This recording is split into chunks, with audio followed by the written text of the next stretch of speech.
Okay, spooky story time. Happy Halloween, everybody.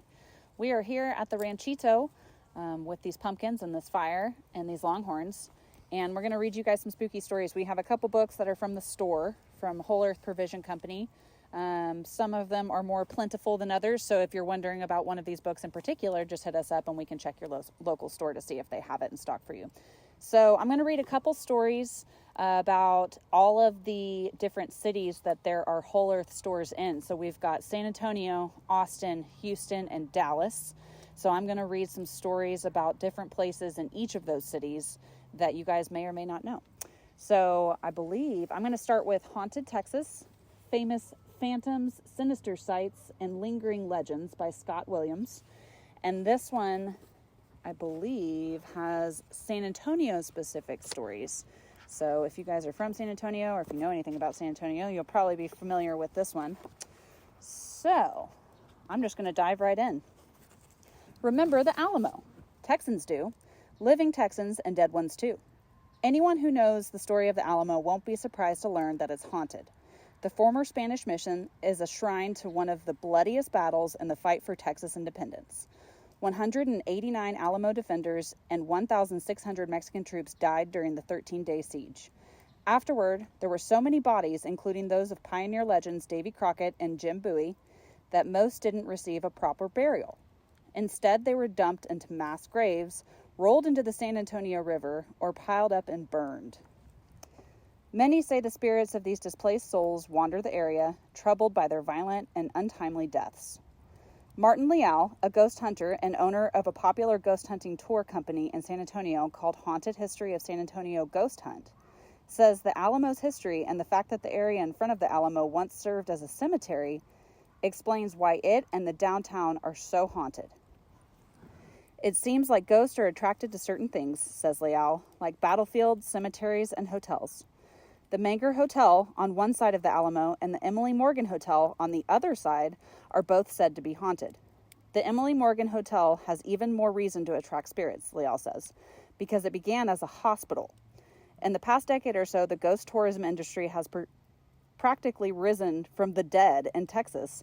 When darkness arrives, these companies take visitors on walking tours through downtown San Antonio to visit haunted sites and search for ghosts with special ghost hunting equipment, such as electromagnetic field detectors and temperature sensors that can tell the temperature of an area 100 feet away. Customers are allowed to try out the gizmos at the end of the tour. Alamo City Paranormal Ghosts, another one of Leal's companies, investigates ghosts in San Antonio and the surrounding area. Ghosts aren't the only thing San Antonio is known for. Named for the river of the same name, San Antonio is home to the beautiful Paseo del Rio, or Riverwalk, a collection of shops and restaurants along the river in the city's downtown. SeaWorld San Antonio, Six Flags Fiesta Texas, and authentic Mexican cuisine are popular here too.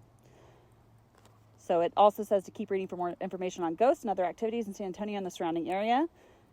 And after visiting the state's self-proclaimed most haunted city in Texas, which I don't know if y'all knew that, San Antonio, most haunted city in Texas, you may not remember the Alamo, but you'll never forget your first encounter with a real live, or should we say, dead ghost.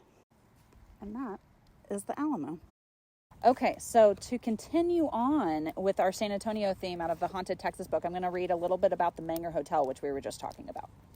So the Manger Hotel, which is right next to the Alamo at 204 Alamo Plaza.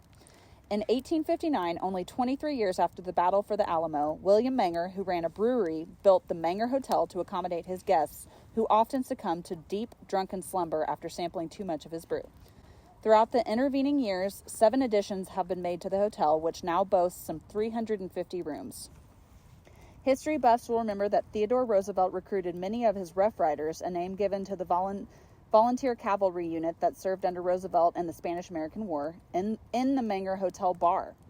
What is less common knowledge is the story of Sally White, a chambermaid shot by her jealous husband on March 28, 1876, and buried at the hotel's expense.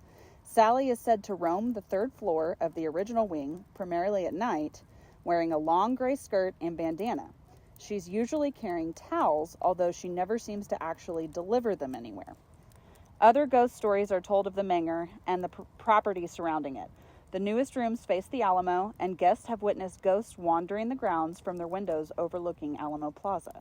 Be sure to visit with longtime employees such as Ernesto Malacara, the Manger's Director of Public Relations, who have compiled a litany of ghost stories sure to give you goosebumps.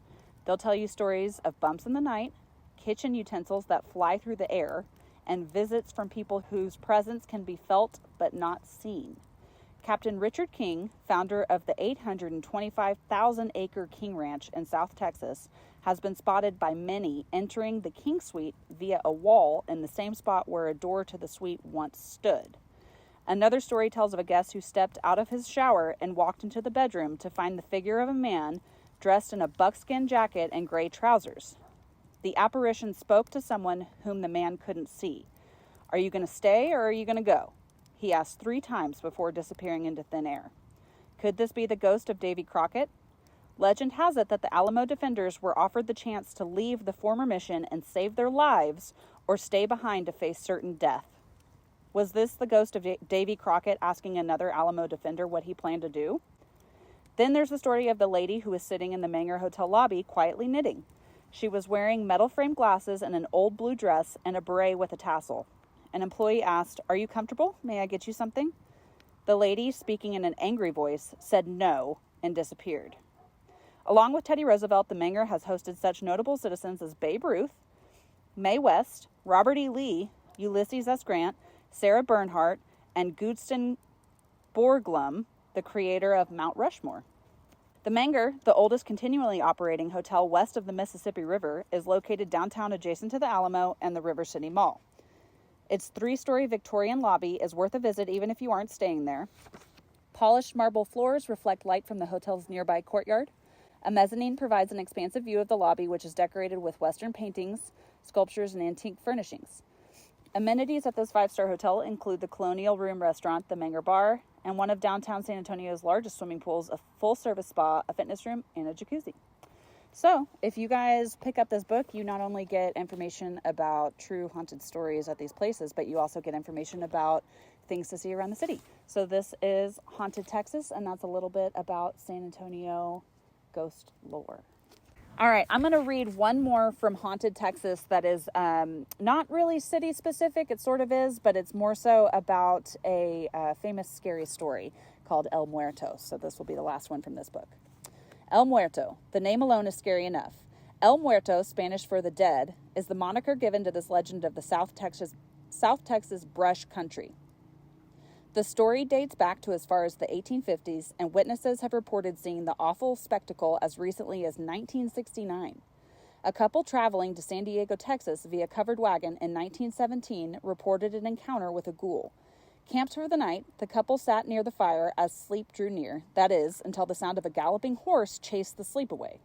The sound of an approaching horse was odd enough, especially at night, but a galloping horse in the darkness could mean only one thing: trouble. The man grabbed his rifle as his wife moved closer to him for protection and comfort. Who could it be? And what did the rider want? The sound of the horse grew nearer, and then, out of the darkness, a gray Mustang appeared, its head up, its ears thrown back in sheer terror. A dark figure sat atop the horse. The couple squinted into the night to try to see the man's face before the awful realization sunk in. The rider had no head. The headless rider bounced up and down with the rhythm of the galloping horse. The man raised his rifle to fire and then saw something that caused him to freeze. Strapped to the horse's back in front of the rider was a severed head with a sombrero firmly attached. The head bounced from side to side as the horse got closer. The man was too shocked to fire. Not that it would have mattered. The rider not only had no head, but his corpse was riddled with bullet holes and punctured by a dozen more arrows. The horseman rode past without slowing down. "It's mine! It's all mine!" he shouted, and then continued off into the darkness. The couple didn't sleep much that evening. After arriving in San Diego the next day, they shared their experience. Longtime residents exchanged knowing glances and then explained that they had not been the first people to encounter such a rider. Stories like theirs had cropped up for decades, ever since Texas Rangers Creed Taylor and Bigfoot Wallace caught a man named Vidal who had stolen cattle and horses. Livestock theft was considered a crime punishable by death in the 1800s. The Rangers, however, wanted to do more than punish the man. They wanted to make an example out of him in hopes of putting an end to the thievery. So they cut off his head, strap the corpse to a wild Mustang, and set the horse loose. Stories of the Headless Horseman began to crop up not long after that, and the legend lives on long after the horse was captured and the beheaded corpse was laid to rest. El Muerto. Okay, guys, so we have talked about San Antonio, and now we're going to move to the Big Book of Texas Ghost Stories, if you can see this. This book is available in, I believe, all of our stores. We have quite a few copies of this guy. So this book goes over some different haunted spots throughout the state. So I am going to start with one from our very own stomping grounds in Austin, Texas, that is about the Clay Pit. And if you guys have never been to the Clay Pit, it is an Indian food restaurant that is in downtown Austin that has quite a history. So I'm going to read a little bit about that history to you guys now.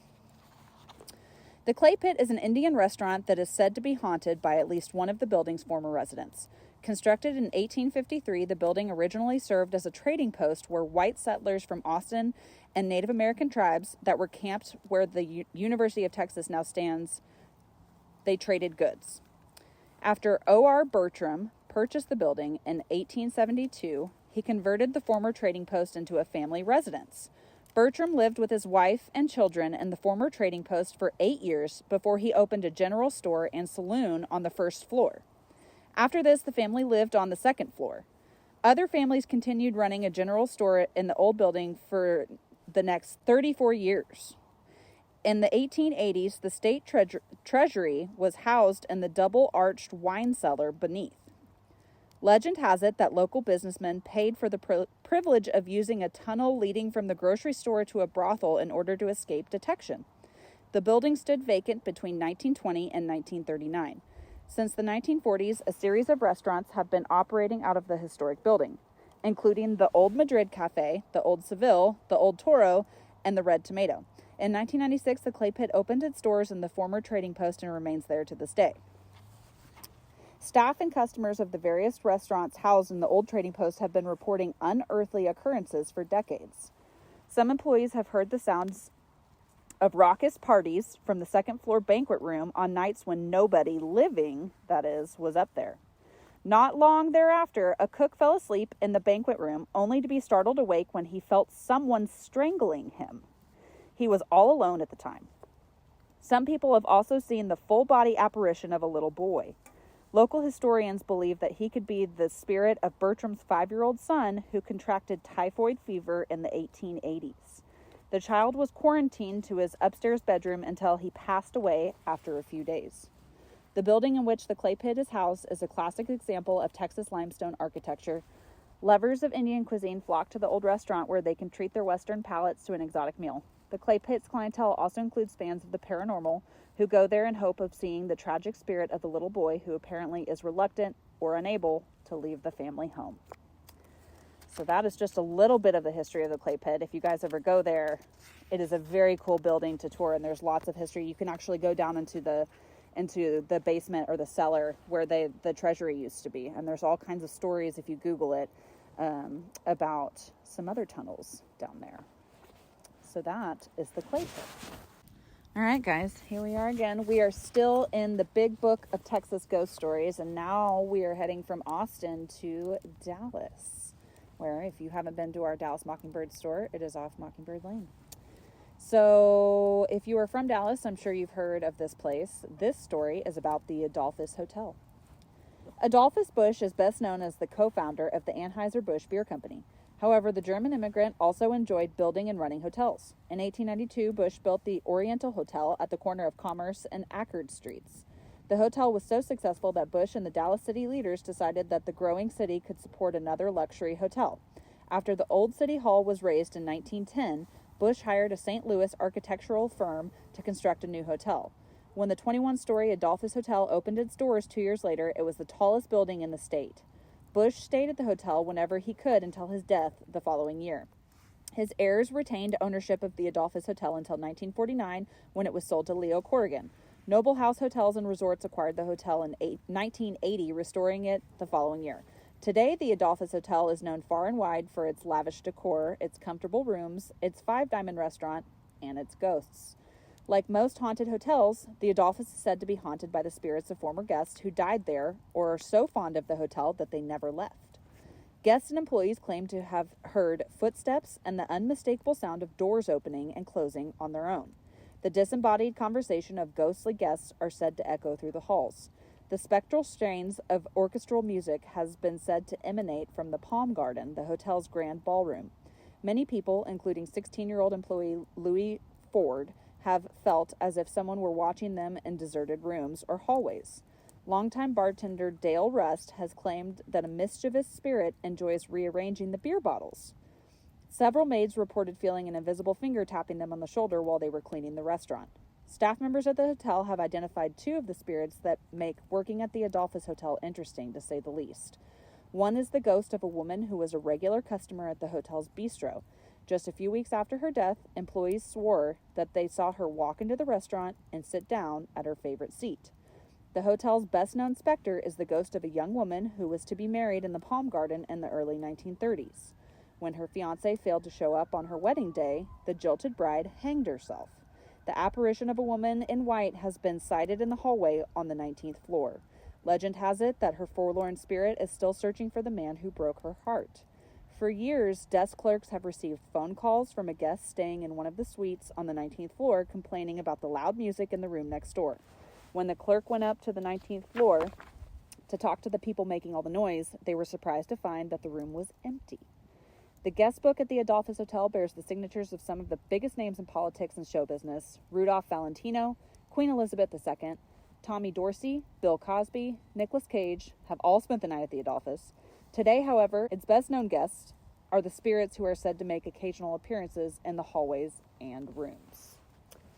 So if you guys have ever been to the Adolphus, it's a very old hotel in Dallas, and you can still go there. And that is the Adolphus Hotel. Okay. While we don't have a store in Galveston, we do have 2 stores in Houston, but I am going to read this story about the Hotel Galvez in Galveston, which is still out of the big book of Texas ghost stories that you can get at our stores, just because it is so interesting. So, the Hotel Galvez, if you guys have ever been to Galveston, Texas. Built in 1911, named after the first Spanish colonial governor of Texas, Hotel Galvez is listed on the National Register of Historic Places and has had a number of well-known guests over the years, including Frank Sinatra, General Douglas MacArthur, and Presidents Franklin D. Roosevelt, Dwight D. Eisenhower, and Lyndon B. Johnson, but it may be best known for another kind of guest, a spirit called the Lovelorn Lady. In the late 1890s, a young lady checked into room 501. She was waiting for her fiancé, a sailor whose ship was expected to dock at the Galveston port soon. After a couple days, however, she received word that her fiancé's ship had gone down off the coast of Florida. Her lover's name was not listed among the survivors. When the impact of the message finally sank in, the young woman hanged herself in her hotel room. Tragically, it turned out that her fiancé was not really dead and arrived in Galveston a week later. It seems that the spirit of the young lady who took her own life in the Hotel Galvez never really checked out. Guests have felt an invisible presence throughout the hotel, but especially in room 501. Dishes have broken by themselves, and candles have been extinguished when no breeze was wafting through the hotel. The young suicide spirit has made its presence known on the entire 5th floor. Jackie Hazen, an employee at the hotel, says the Lovelorn Lady's ghost walks around the entire hotel. In the downstairs ladies' restroom, sinks have turned on by themselves, toilets flush on their own, and an unseen hand has been known to rattle the doors of the stalls. Guests have heard heavy breathing coming from inside one of the stalls. Hassan says that after the Great Storm of 1900, a photographer inadvertently caught the image of an armless, headless figure that could not have been the ghost of the Lovelorn Lady. That could have been the ghost of the Lovelorn Lady. On November 9th, 2005, a formal investigation of the Hotel Galvez was conducted. The paranormal team focused its investigation on room 501. Around midnight, the doors up and down their wing of the hotel began to slam shut. Because the members of the team were the only ones staying in that particular wing, the loud slamming was particularly significant. They also heard footsteps running up and down the hallway. One of the members, Anna, was assigned to the task of watching through the peephole to see if she could catch sight of anyone. After 30 minutes, she said that she saw no one in the hallway, even though she could hear someone running outside the door the entire time. A few seconds later, the team heard the door to room 505 shut. The team proceeded to search every room in the wing, including room 505, but all of them were empty. By the end of the investigation, the group had photographed a few orbs, apparitions, and what appeared to be ectoplasm. The Queen of the Gulf, as the Hotel Galvez is called, has retained its grandeur over the years, despite the toll that storms and the passage of time have taken on the structure. But the hotel's most enduring feature may be its ghost story, the legend of the Lovelorn Lady. That's the Hotel Galvez. So for the last story from the Big Book of Texas Ghost Stories, we are going to Houston, where we have two stores, one on Post Oak and one at Shepherd in Alabama. So this story is about the Spaghetti Warehouse. One of the scariest places in Houston is not an abandoned prison or mental hospital. It is another Italian restaurant that is part of the Spaghetti Warehouse chain. This restaurant is housed inside the old Diesel Botcher Warehouse, which was built in the Market Square Historic District at 1901 Commerce Street in the early 1900s. Over the years, the buildings have served as a produce warehouse. The building has served as a produce warehouse, a storage facility for the Southern Pacific Railroad, and a pharmaceutical warehouse. In 1972, the Spaghetti Warehouse opened its doors in the old building. Before long, employees and customers alike began telling stories about the ghost of a former owner of the building. As the story goes, the owner of the warehouse was working late one night in his office. When the man glanced up at the clock, he realized that his wife was probably getting worried about him. He grabbed a handful of papers that he was working on and headed out of his office. He stepped inside the elevator and began riding it down to the first floor. Suddenly, the cable snapped and the elevator crashed to the bottom floor. The young man broke his neck in the fall and died instantly. At approximately the same time that the fatal accident took place, the man's wife was sitting in a chair in the living room when she saw her husband open the front door, hang up his hat and coat, and walk to the back of the house. Looking up from her newspaper, she asked her husband how his day went. When he did not reply, she searched the entire house but was unable to find a trace of her husband. She looked at the coat rack by the front door and noticed that his hat and his coat were gone, as if he had never returned home at all. She immediately sensed that something was terribly wrong, so she grabbed her coat and hurried to the warehouse. The distraught woman rushed inside and immediately noticed a crowd of men standing around the elevator shaft. After nudging her way through the crowd, she peered into the darkness and could see that the wreckage of the elevator car in the dim light. She knew without being told that her husband's corpse was inside. After the funeral, the woman stayed inside her house, refusing to see anybody. About a year later, a friend of her husband's came by to check on her. When she did not answer his knock, he forced his way in. He walked into the bedroom where he found the woman's corpse lying in the bed. He could find no sign of physical trauma. The next day, the medical examiner concluded that she had died of natural causes. Her friends and neighbors were certain that she had died of a broken heart. Some people believe another source of the haunted activity inside the Spaghetti Warehouse resulted from unsafe working conditions inside the old building during the 1880s. Several workers said to have been killed while unloading crates of merchandise. Like the ghosts of many victims of accidental deaths, some say their spirits are trapped inside the place where they died, confused about what happened to them. Or perhaps the ghosts are the spirits of families of the men who died in the warehouse, still roaming around the building looking for their loved ones. Several employees have reported seeing the apparition of a woman walking through the restaurant as if she were searching for someone. So many people have inquired about the hauntings inside the restaurant that customers are given a photocopied synopsis of the ghost story. Wow. Sandra McMasters, general manager of Houston Spaghetti Warehouse, has said that paranormal activity occurs there daily. For example, someone hears the name being called, yet no one is there, McMasters said. Many customers have photographed orbs in one of the restrooms. Folks hate to use this restroom, Sandra said, because of the cool breezes that sometimes waft through. Nobody stays in there for very long. In a Texas Guide to Haunted Restaurants, Taverns, and Inns, Robert and Ann Powell Ludarsky tell the story of a waitress who was taking a nap upstairs. She was awakened by the sound of someone walking around. She sat up in bed and listened as the footsteps came closer and closer. Just as she was about to scream, the footsteps stopped. The terrified woman turned on the light and was both relieved and puzzled to find that she was the only one in the room. Other employees have also had strange experiences. A busboy was cleaning upstairs when all at once several plates seemed to leap off the shelves and smash on the floor. After that incident, he refused to work upstairs by himself. Another night, a waitress saw a wicker basket floating in the air near the wooden staircase. A few seconds later, the basket floated gently to the ground, just as if someone had set it there. Yet another waitress was talking to a couple of customers at their table when suddenly a bottle of wine floated into the air and then landed upright on the table. The most active part of the spaghetti warehouse is the dining area on the second floor. On many occasions, waitstaff have cleaned up the dining area before closing up and returned the next morning to find that the chairs and tables have been rearranged and the silverware has been scattered all over the tables.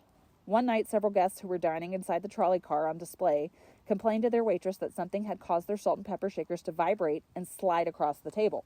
The Spaghetti Warehouse remains one of Houston's most popular Italian restaurants, even though customers frequently have their hair tugged and their shoulders touched by an invisible hand. Either the ghosts are the restaurant's main attraction, or the food is so good that having one's meal interrupted by a ghost is viewed as just a minor inconvenience.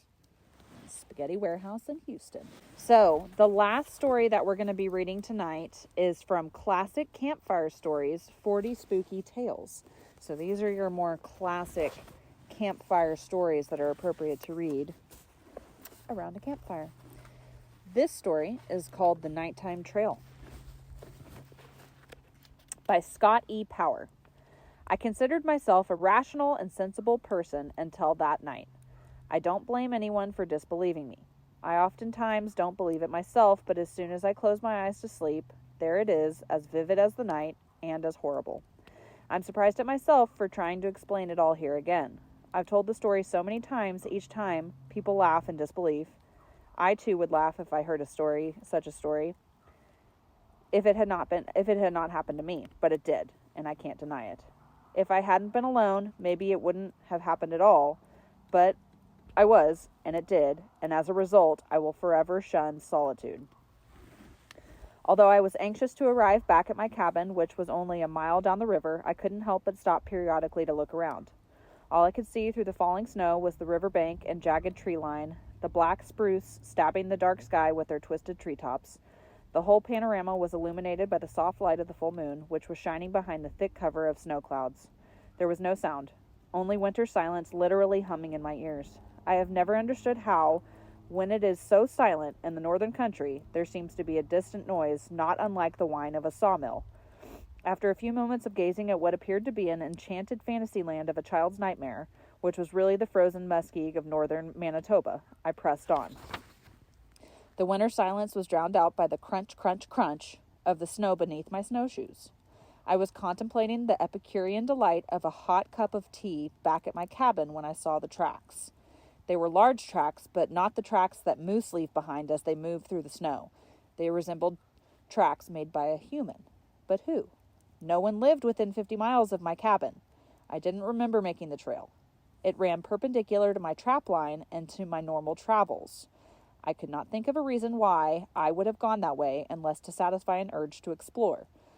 But the trail was fresh, made within the last few hours. I hadn't seen it earlier while hiking past. Someone or something had just traveled through here. If so, they must have seen my trail. What was it? A human? If so, who was it? What was his intentions? Why was he traveling on such a stormy night? As I pondered these questions, I felt the rhythm of my heartbeat raised to a staccato pounding.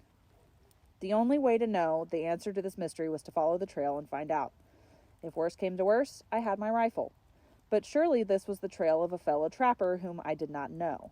I turned off my trail and onto the other, and following it into the dark gloom of the trees. I had followed the trail into the woods 100 yards or so when I began to see dark splotches on the snow. It was a substance I didn't recognize.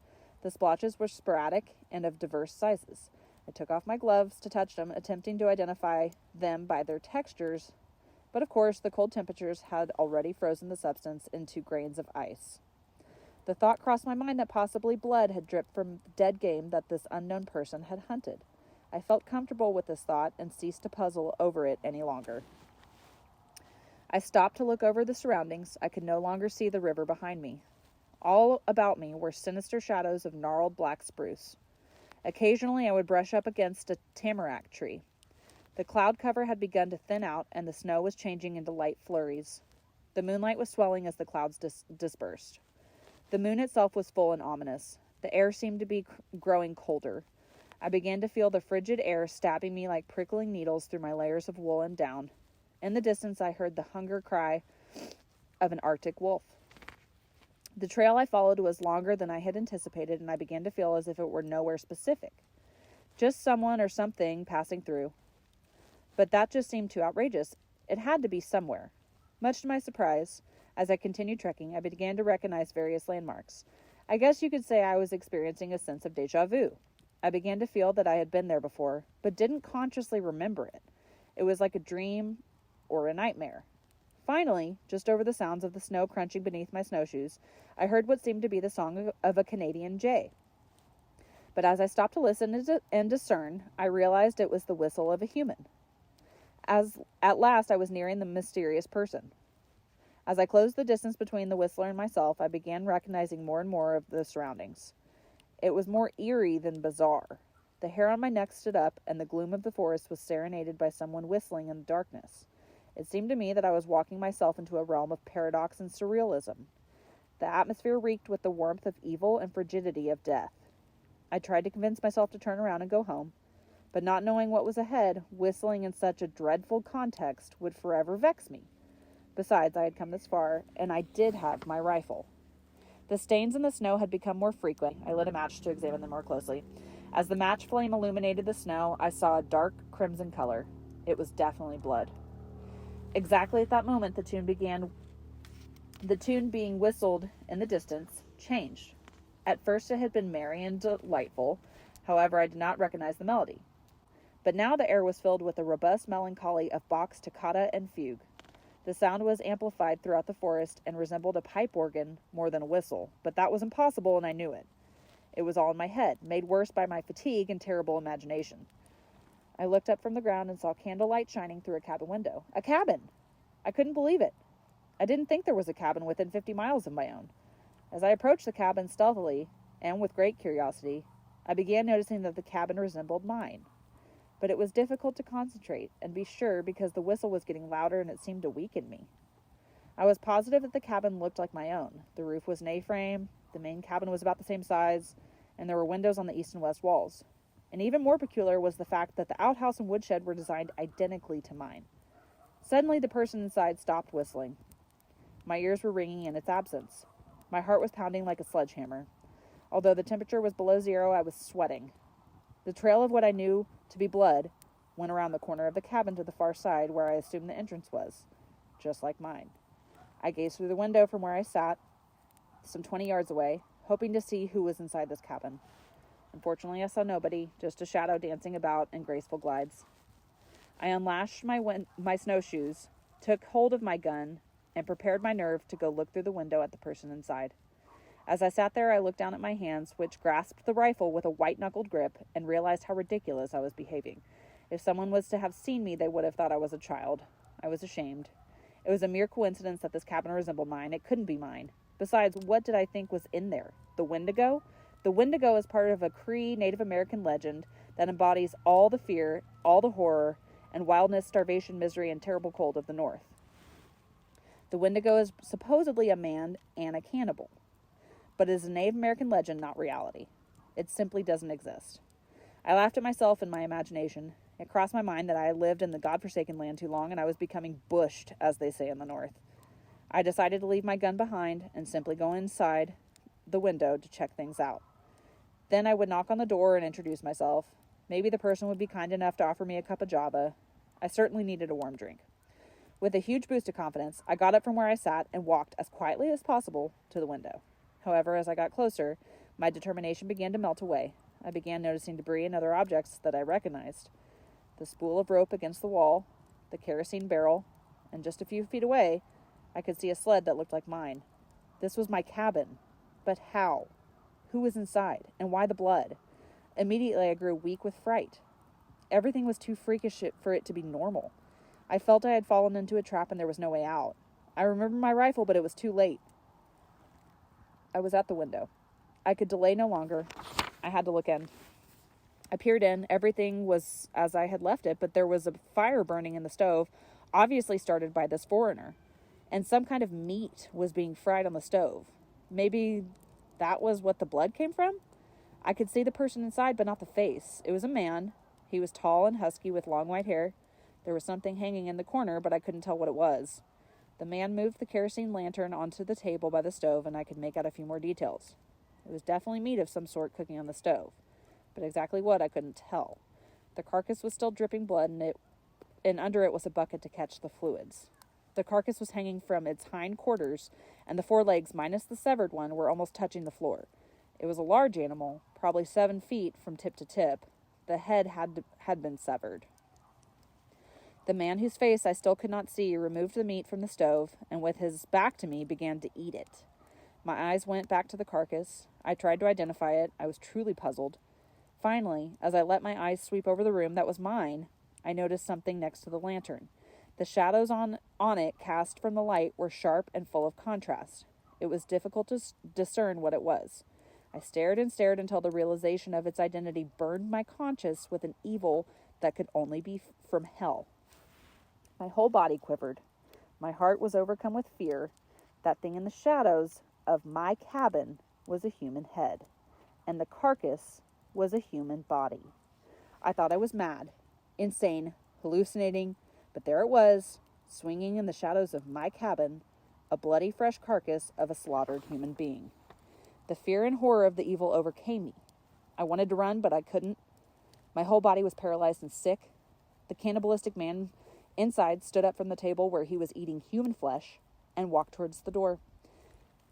He was going outside. I must run. I turned to escape, and as I did, I looked up, and there he was in front of me.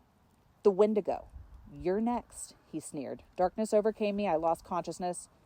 When I awoke, I was inside my cabin, tucked inside my warm sleeping bag. It was daylight. All was serene. I looked around. No one was there. He or it, or had he ever been there? There was no carcass, no head. It was all a dream. A nightmare? My terrible ordeal was only a dream? How good it was to be alive, really alive. No fear, no horror, all is well. After breakfast, I had to check my trap line. As I left the cabin, I walked with a bounce of joy, of peace. But as I turned the river bend and approached the spot where my nightmare had started, I slowed with uncertainty. Had it truly been a dream or not? Yes, of course it was a dream. I was still alive, wasn't I? But as I continued trekking, the scar of a freshly made trail, perpendicular to mine, became visible. And that is the story of the Nightmare Trail from Campfire Stories. Thank you guys for joining us. Happy Halloween.